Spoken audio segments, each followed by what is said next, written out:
सास की जादुई शक्ति। कौशल्या ने एक रात सपना देखा। कौशल्या राजपूत, तुमने किए हैं जीवन में अच्छे अच्छे कर्म, इसलिए अब से जब तुम चाहो गायब हो सकती हो, जिसके लिए तुमको सिर्फ चुटकी बजानी होगी और चुटकी बजाते ही तुम गायब। बस एक बात का ध्यान रखना, जहां तुमने कोई गलत काम किया तुमसे ये शक्ति वापस ले ली जाएगी। कौशल्या की नींद टूट जाती है। ये कैसा सपना था? गायब हो जाऊंगी मतलब? हे भगवान, कंबल ओढ़ के सो जाती हूँ, सपना कंबल के अंदर नहीं घुस पाएगा। कौशल्या डर के मारे कंबल ओढ़ के सो जाती है। सुबह कौशल्या मंदिर जाने लगती है। अरे बहू, जल्दी चल, भिखारियों को खाना भी तो खिलाना है। हाँ माँ जी, अभी आई। आज तो खीर और पूरी बने हैं, सब खुश हो जाएंगे। दोनों सास बहू कार से खाने का सामान लेकर मंदिर पहुंचते हैं और भगवान की आराधना के बाद मंदिर के बाहर बैठे भिखारियों को खाना खिलाने लगते हैं। दीदी, आप हर हफ्ते आते हो, इतना सारा करते हो हम लोगों के लिए। मैं आपके लिए रोज अलग से दुआ मांगता हूँ। ये तो फर्ज है हमारा।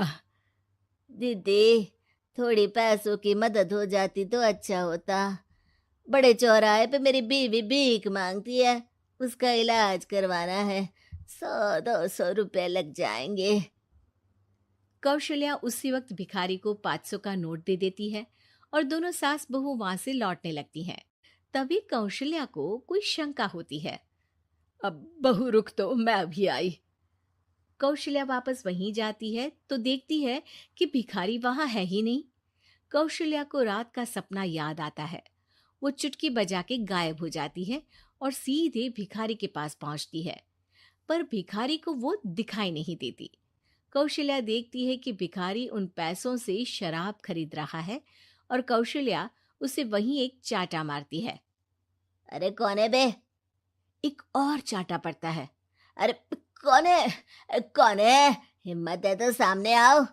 भिखारी को झूठ बोलने पर तड़ातड़ चांटे पड़ते हैं। वो वहां से भाग खड़ा होता है। कौशल्या चुटकी बजा के वापस बहू के पास आ जाती है और मन ही मन सोचती है, ऐसे तो मैं कितने गलत काम रोक सकती हूँ, कितनी ताकतवर हूँ मैं, किसी को पता भी नहीं चलेगा। सासू माँ, आप क्या सोच रही हो? अब कुछ नहीं, कुछ भी तो नहीं। ठीक है, मुझे ना थोड़े पैसों की जरूरत थी। मेरे कजिन भाई है ना, उनकी तबीयत थोड़ी इधर उधर हो रही है। वो तो खुद से नहीं कहेंगे कि पैसे दे दो, पर बहन होने के नाते मेरा तो फर्ज बनता है ना कि भाई की मदद करूं। अरे हाँ हाँ, ले जाना पैसे। पैसे इसीलिए तो कमाते हैं कि जरूरत में काम आ सके। घर पहुंच के कौशल्या अपनी बहू को 10,000 रुपए दे देती है। कब जाएगी तुम मायके? कल शाम की ट्रेन है। दोनों काम में लग जाती हैं। तभी काम वाली दीदी वहां आती है। आज ना मैं आप लोगों के लिए पनीर बनाऊंगी। ठीक है, मंगवा लेती हूँ पनीर। पड़ोस की दुकान वाला पनीर दे जाता है और काम वाली बाई पनीर से रेसिपी बनाने लगती है।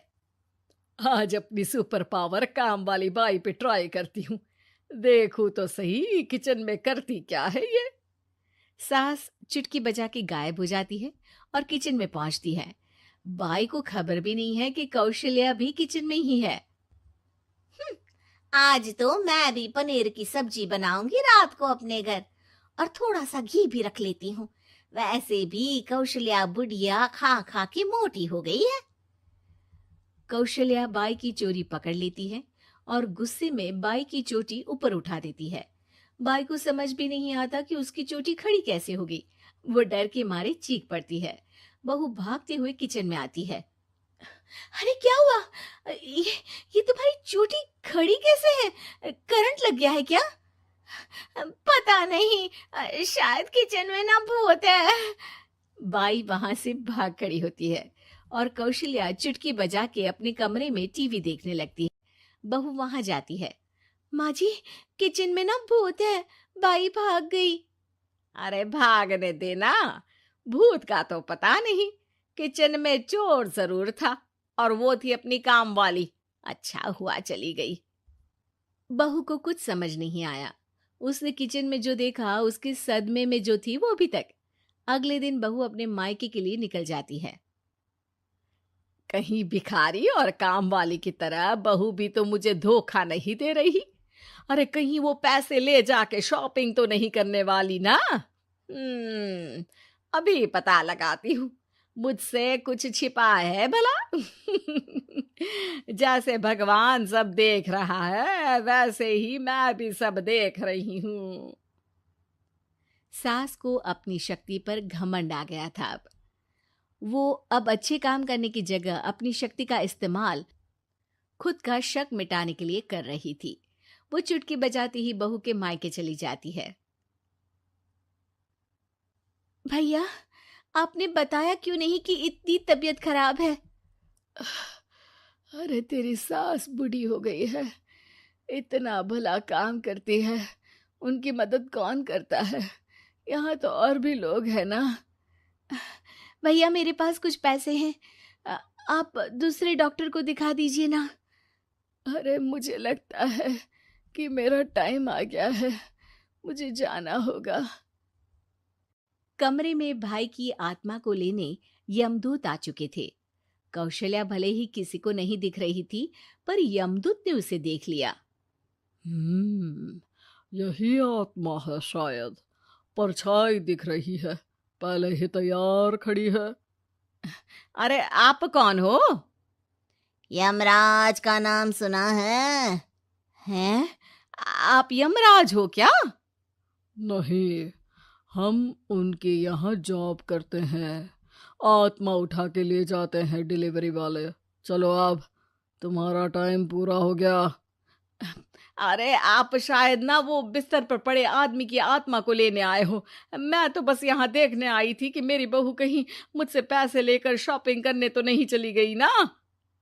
मतलब तुम्हारे पास शक्ति है गायब होने वाली? हाँ।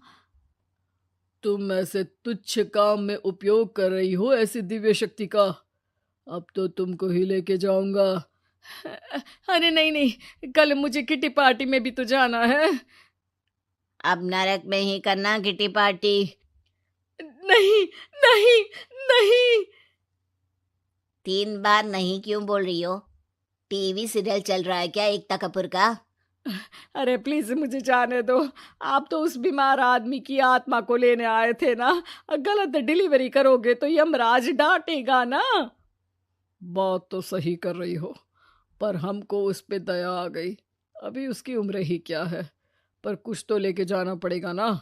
एक काम करो, अपनी शक्ति दे दो, गायब होने वाली। हैं? अरे क्यों? तुम पृथ्वीलोक का भ्रष्टाचार रोक सकती थी, चोरी रोक सकती थी, अरे कोरोना रोक सकती थी, पर तुमने अपनी बहू की जासूसी करना शुरू कर दिया। अरे लेकिन किंतु परंतु। यमदूत सास की शक्ति लेके वापस चले जाते हैं। कौशल्या की परछाई हवा से नीचे गिरती है और जमीन पे आते आते कौशल्या का शरीर सामने आ जाता है। अरे लग गई, कितने ऊपर से फेंका। माँ जी, आप यहाँ ऊपर से कैसे गिरी? अरे समधन जी, आप अचानक कमरे में। सब घबरा जाते हैं। सास बहू को सारी बात बता देती है। ये लो आपके 10,000 रुपये। आपको मुझ पे इतना भी भरोसा नहीं है? अरे बहन, मुझे दर्द नहीं हो रहा है अब, अचानक से सब अच्छा होने लगा है। अरे तो फिर बिस्तर से उठ जाओ और मुझे लेटने दो।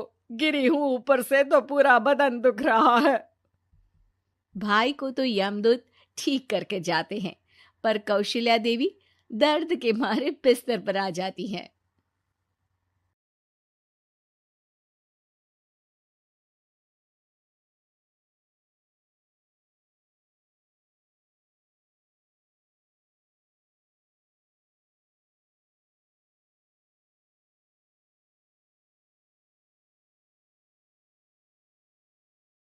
वीडियो को लाइक शेयर सब्सक्राइब करें।